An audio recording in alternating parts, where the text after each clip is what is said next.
I have saved him. It was not another of the dreams in which he had often come back, he was really here. And yet his wife trembled, and a vague but heavy fear was upon her. All the air round was so thick and dark, the people were so passionately revengeful and fitful, the innocent were so constantly put to death on vague suspicion and black malice, it was so impossible to forget that many as blameless as her husband and as dear to others as he was to her, every day shared the fate from which he had been clutched, that her heart could not be as lightened of its load as she felt it ought to be. The shadows of the wintry afternoon were beginning to fall, and even now the dreadful carts were rolling through the streets. Her mind pursued them, looking for him among the condemned, and then she clung closer to his real presence and trembled more. Her father, cheering her, showed a compassionate superiority to this woman's weakness, which was wonderful to see. No garret, no shoemaking, no 105, North Tower, now. He had accomplished the task he had set himself, his promise was redeemed, he had saved Charles. Let them all lean upon him. Their housekeeping was of a very frugal kind, not only because that was the safest way of life, involving the least offense to the people, but because they were not rich, and Charles, throughout his imprisonment, had had to pay heavily for his bad food, and for his guard, and towards the living of the poorer prisoners. Partly on this account, and partly to avoid a domestic spy, they kept no servant. The citizen and citizens who acted as porters at the courtyard gate rendered them occasional service, and Jerry, almost wholly transferred to them by Mr. Lorry, had become their daily retainer, and had his bed there every night. It was an ordinance of the Republic, one and indivisible, of liberty, equality, fraternity, or death, that on the door or doorpost of every house, the name of every inmate must be legibly inscribed in letters of a certain size, at a certain convenient height from the ground. Mr. Jerry Cruncher's name, therefore, duly embellished the doorpost down below, and, as the afternoon shadows deepened, the owner of that name himself appeared, from overlooking a painter whom Dr. Manette had employed to add to the list the name of Charles Evrémonde, called Darnay. In the universal fear and distrust that darkened the time, all the usual harmless ways of life were changed. In the doctor's little household, as in very many others, the articles of daily consumption that were wanted were purchased every evening, in small quantities and at various small shops. To avoid attracting notice, and to give as little occasion as possible for talk and envy, was the general desire. For some months past, Miss Pross and Mr. Cruncher had discharged the office of purveyors, the former carrying the money, the latter, the basket.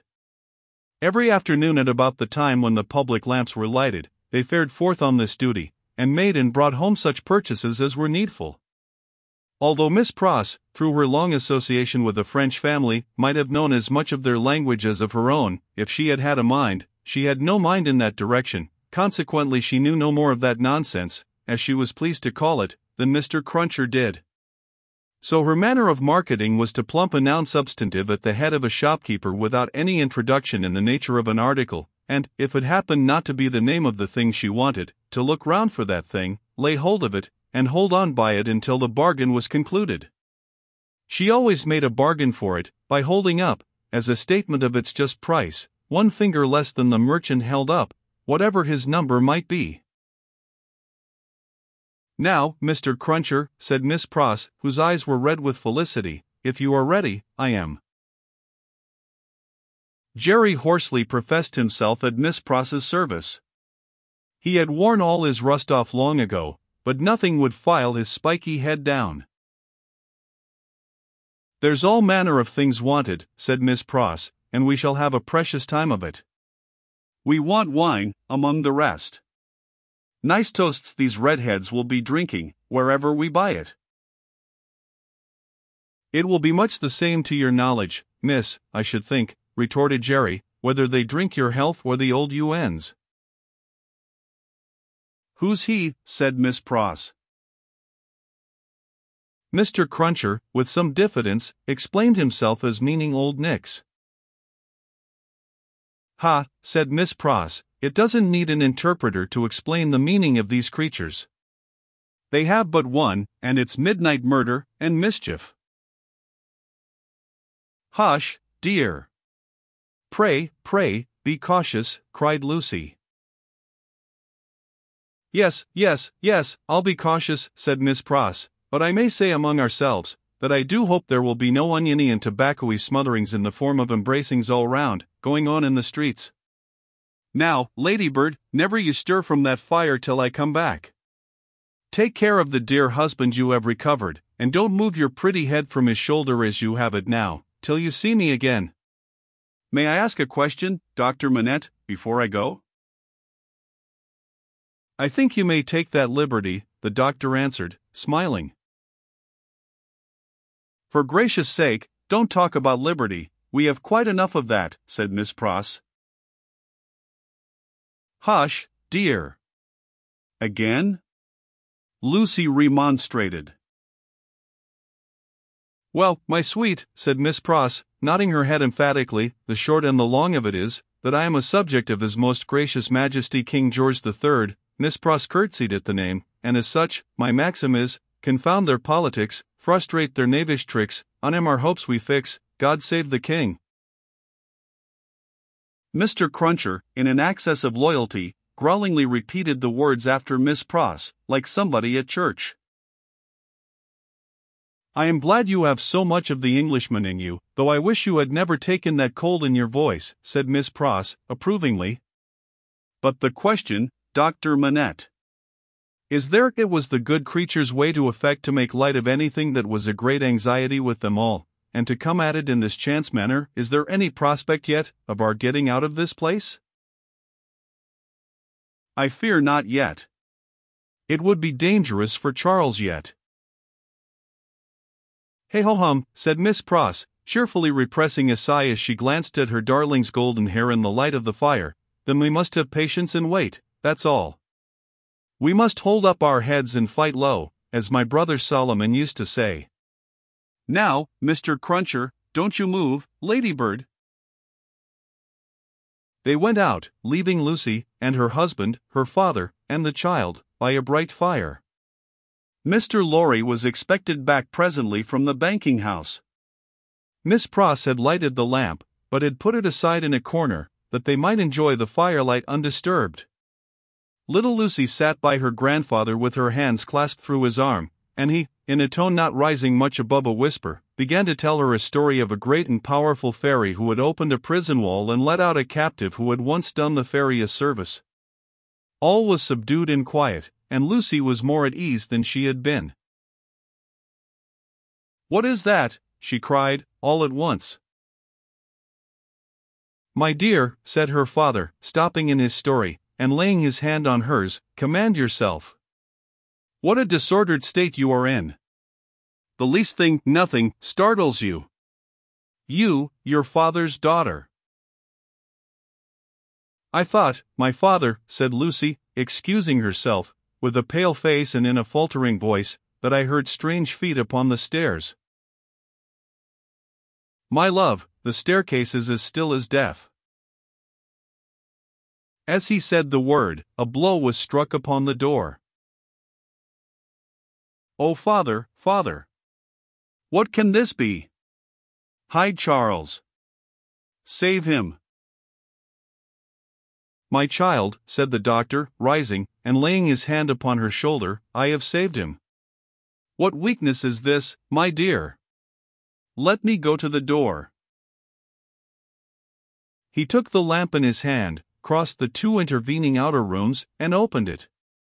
A rude clattering of feet over the floor, and 4 rough men in red caps, armed with sabers and pistols, entered the room. 0649M. Original. The citizen Evremond, called Darnay, said the first. "Who seeks him?" answered Darnay. "I seek him. We seek him. I know you, Evremond, I saw you before the tribunal today. You are again the prisoner of the Republic." The 4 surrounded him, where he stood with his wife and child clinging to him. "Tell me how and why am I again a prisoner?" "It is enough that you return straight to the conciergerie, and will know tomorrow." You are summoned for tomorrow." Dr. Manette, whom this visitation had so turned into stone, that he stood with the lamp in his hand, as if he were a statue made to hold it, moved after these words were spoken, put the lamp down, and confronting the speaker, and taking him, not ungently, by the loose front of his red woolen shirt, said, "You know him, you have said. Do you know me?" "Yes, I know you, citizen doctor." "We all know you, citizen doctor," said the other three. He looked abstractedly from one to another, and said, in a lower voice, after a pause, "Will you answer his question to me then? How does this happen?" "Citizen doctor," said the first, reluctantly, "he has been denounced to the section of Saint Antoine." This citizen, pointing out the second who had entered, is from Saint Antoine. The citizen here indicated nodded his head, and added, "He is accused by Saint Antoine." "Of what?" asked the doctor. "Citizen doctor," said the first, with his former reluctance, "ask no more. If the Republic demands sacrifices from you, without doubt you as a good patriot will be happy to make them. The Republic goes before all. The people is supreme. Evrémonde, we are pressed." "One word," the doctor entreated. "Will you tell me who denounced him?" "It is against rule," answered the first, "but you can ask him of Saint Antoine here." The doctor turned his eyes upon that man, who moved uneasily on his feet, rubbed his beard a little, and at length said, "Well, truly it is against rule. But he is denounced, and gravely, by the citizen and citizeness Defarge. And by one other." "What other?" "Do you ask, citizen doctor?" "Yes." "Then," said he of Saint Antoine, with a strange look, "you will be answered tomorrow. Now, I am dumb."